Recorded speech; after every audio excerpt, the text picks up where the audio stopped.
We're just 2 weeks away from the most stupendous two-night WrestleMania in history. And if you aren't excited for the most stupendous two-night WrestleMania in history, do not fret, because WWE will make sure that you are excited for the most stupendous two-night WrestleMania in history. You're gonna love it. You're gonna love how stupendous this is. I'll make you love it. Ha ha ha. I'm John Renton with my review WWE Smackdown from Charlotte, North Carolina.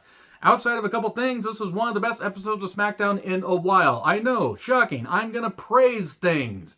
Because apparently people think that I just watch this stuff and pick things apart. Which I do. I've been watching this shit for 37 years and counting. And sorry, it's just at some points with the WWE product not being particularly good. And this whole road to WrestleMania, chode to WrestleMania, potholes to WrestleMania. We're just falling into potholes, falling into a deep ravine. We managed to climb out with a pretty decent episode of Smackdown. There are a couple things I didn't like, but then again, that's going to happen. So we do, of course, start off with the graphic in tribute, in memory of Razor Ramon, a.k.a. Scott Hall, who did pass away this past Monday. He will be sorely missed. He will not be forgotten. Hey, yo, survey says one more for the good guys. It was particularly jarring to just know that he is no longer with us. Hopefully he's no longer in pain. I mean, he's not. You get what I'm saying. Just hopefully he's at peace, because he really did have, he really had a rough, last number of years. Rest in peace, Scott Hall. You will be sorely missed. So we get recaps of Bork and Roman at Madison Square Garden. WWE had a house show at Madison Square Garden. I wish they would have advertised this. I wish they would have told us about this, because maybe people would have heard about this. Oh, I kid, of course, because they've only beaten this into our skulls multiple times. So, it is now time to acknowledge Roman's meat. He wants Charlotte to acknowledge his meat. Why not acknowledge Roman's meat? Right in your face. Why not? Heyman says Brock's not going to be here due to plane troubles. He's grounded because of weather. Oh, okay. But then he realizes that he got the wrong notification. This is after Roman just says he's going to smash Brock. He's going to do this. I'm in God mode now and everything. He's got a new t-shirt. Roman's t-shirts are pretty much one of the only good t-shirts that WWE, marketing is putting out. But then Heyman keeps interrupting. And Roman says, well, I said, they're here to hear from me or whatever. They're not here. You said what you needed to say, wise man. It's okay. I got this.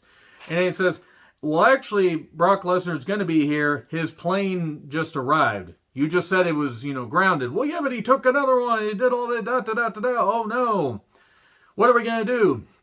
You're going to wrap this up. We're going to get out of here. You do that. I'll go home. And they all leave. And then we get a card rundown. Well, we then cut backstage to Roman, the Usos, and Heyman leaving in an SUV. But then suddenly, it's Brock in a forklift, more like a Borklift. Boy, missed an opportunity to say that, but he Borklifts him up. He's laughing. Ha ha ha ha ha. $12 million is really going to make a man happy.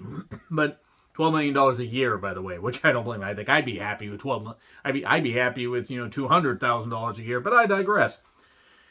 He basically ends up, they do some camera cuts, and obviously this stuff took place a while before. They just tried to do the best job they could editing it. He smashes through the windows. He smashed and then, flipped the vehicle over.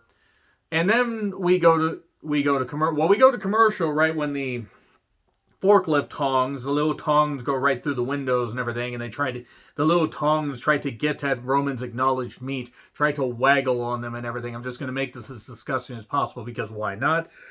So he turns over the car, and we hear from Cole, oh, we don't know the condition of Roman and Usos, as we are seeing footage of one of the Usos holding his ribs.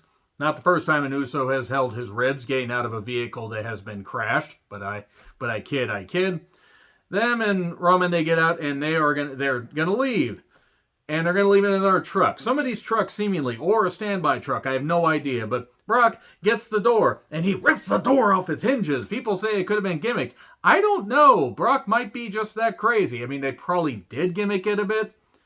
But then again, given how just Brock has that, that freakish strength, he probably did just rip it off. And then he takes the door, and he goes to the ring, because that's an adorable way to go to commercial. Everybody just shut off the review because of these bad puns.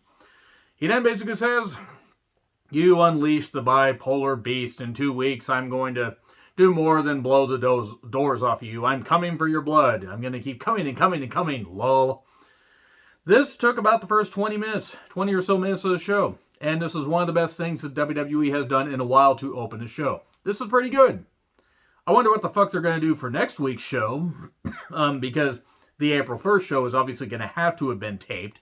Because they're going to have to do Smackdown and the Hall of Fame and stuff like that. I mean, hey, if they manage to do that live, okay, that's bold considering that it's going to be, the next night is night one of WrestleMania, night one of the most stupendous two-night WrestleMania in history. Good stuff. And then Boogs and Nakamura make their entrance, and then Los Lotharios do their fist cam, where they fist a woman on camera. May have misunderstood that, but who cares? I've seen this kind of tag team action in a movie once. And then Los Lotharios, the Lethal Lovers, because when Fox found out that they were minorities, they demanded that they call these minorities lethal, because that's just how the Fox executives roll. They took on Boogs and Nakamura. Minority on minority violence in Charlotte, news at 11. The match was fine. Angel got pinned. Let's move on. Match is okay. I just didn't care. But then the Raiders and Drew McIntyre make their entrance. We cut to WWE 2K22. It hits different. Nancy Argentino would like a word.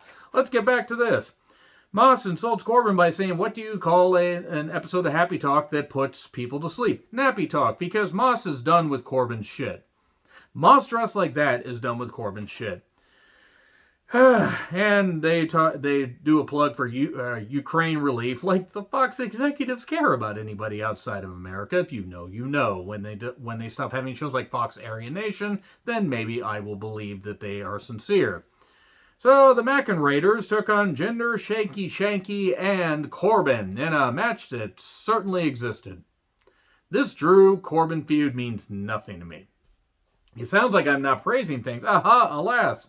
This match was at least fine, and we got a Claymore on Shanky for 3. And then Sammy says, hey, Knoxville, how about we make our match anything goes?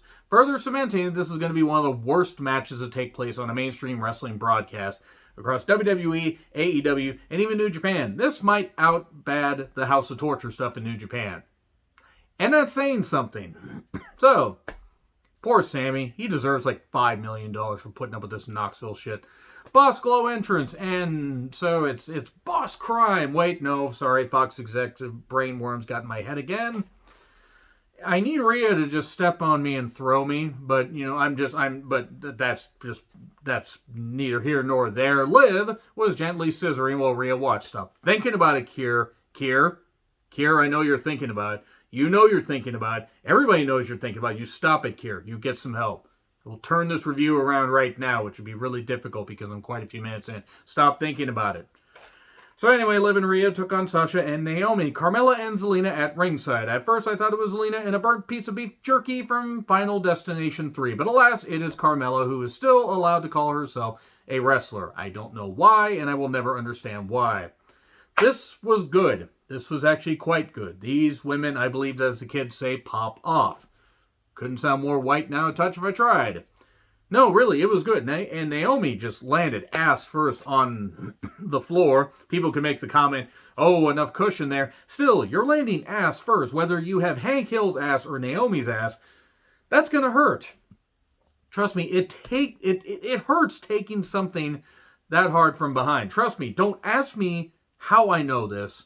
But let's just say, to quote Megan Fox and Jennifer's Body, I had to sit on a bag of frozen peas for a week. Match was good though. Pace was excellent. These women popped off. And there was a Tower of Doom spot. And then Natty and Shayna had to run in to cause a DQ. People are against it. Now, don't get me wrong. If this had had a definitive finish, this might have gone on my favorite matches of the year list. It was still really good, and it's very memorable. But who are you going to have take a pin here? Both these teams are in the hunt. I said hunt for the women's tag team titles. So if you have any of them take a pin, then you've devalued one of those teams just a couple weeks away from the most stupendous two-night WrestleMania in history. So I understand why they did that. Alma and Natty being included, we then get a 4-team fracas, and Carmella tries to throw a super kick. And boy, geez, that was certainly an attempt to do something. Knoxville accepts Sammy's challenge. That match is fucked already. This is stupid. And look, I'm sure Knoxville's a nice guy or whatever. So what? I don't care. I don't need to see this. Pat is summoned to Vince's office. That means Michael Cole has to call some stuff on his own, which further proves that Michael Cole really, really, really should not be doing this stuff on his own. Sonya praises Natty and Shayna and says you're added to the Women's Tag Team Championship match, making it a four-way, 4 teams of women human centipede together while Sonya watches. Maybe that's just my interpretation of it. So, Pat leaves Vince's office and comes back to the ring. He talks about loving wrestling discovering something on a little-known network called USA Network at 11. He mentions professional wrestling. So now he's fired because he did that once on commentary. Now he's done it here. He calls Michael Cole the greatest of all time. I wanted to reach through the screen and say, you idiots, stop believing that. Some people can like Michael Cole. That's fine. There are people that like Michael Cole. Even a few of you are actually allowed outside of your house without adult supervision. I kid. Michael Cole is really terrible at his job. Outside of the Sasha and Bianca call that he had, the first time ever that 2 African-American women had main evented at WrestleMania.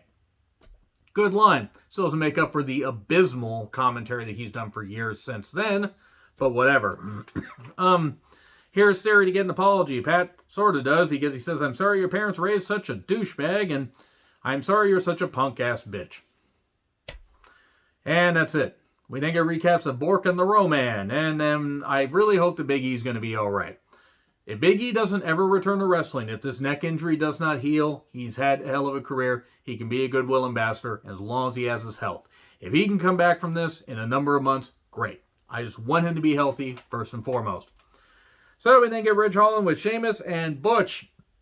Pete is done. I know he signed a contract recently. He's fucking done. He's dressed like somebody that's going to deliver newspapers in a 1940s cereal. This is stupid. Vince, Bruce, whoever came up with this deserves to be slapped and beaten with a sack of doorknobs. But you got to provide your own knobs. It's dumb. Look at him. He looks stupid. Oh, but he's going to throw his hat down. He's going to do this and everything. Yeah, big deal. Want to fight about it? It's dumb. This isn't good. What also wasn't good was the fact that they had Ridge beat Kofi. And whatever. I did kind of like this one line, this son of a bitch Butch. That was kind of funny. It must have been really hard to say. But I'm sure that Ridge feels terrible. I'm sure he does. And I'm sure Ridge is probably gun shy, so to speak. Which rules him out of being a Von Erich. But I kid. He probably is nervous that he's going to hurt somebody. Maybe you need to send him down for more training. Maybe after Mania, give him some time off. Let him get his head right. Just saying. I mean, if this does become a recurring thing, though, they really need to revisit and possibly just get rid of Ridge. Because if I'm going to say the same thing about Nia injuring people, if it becomes a recurring thing, Ridge has got to go too. But hopefully that's not the case. So, yeah, he wins, and then Charlotte ends up doing a Sermon on the Mount and says shit, and then Ronda shows up, and Kayla was vacuum sealed in those pants. It was nice, though. And they do stuff, and there was a bump on the apron and to the floor. Hey, if they treated it seriously like this before and cut less robotic, stupid promos, Charlotte Flair 5000 EXE has basically crashed. Error. If we could get less flatly, monotone Charlotte, then maybe it wouldn't be the worst thing in the world. The action was fine. I don't know who put the kendo sticks there. And there was a bad announcer's table bump where I swear that I saw some kidneys explode. And nobody hit Ronda with a hook or whatever because she would have just denied it happened anyway. And Ronda's still refusing to pay trans to or from. Oh, well, whatever. Had to get my digs in at Ronda. That being said, this was not a bad ending. I just don't care about this feud. That being said, pretty decent episode of Smackdown overall. Let me know your thoughts in the comments. Like, share, subscribe, Twitter handle in the description. I'm John Ritlin. I'll see you soon.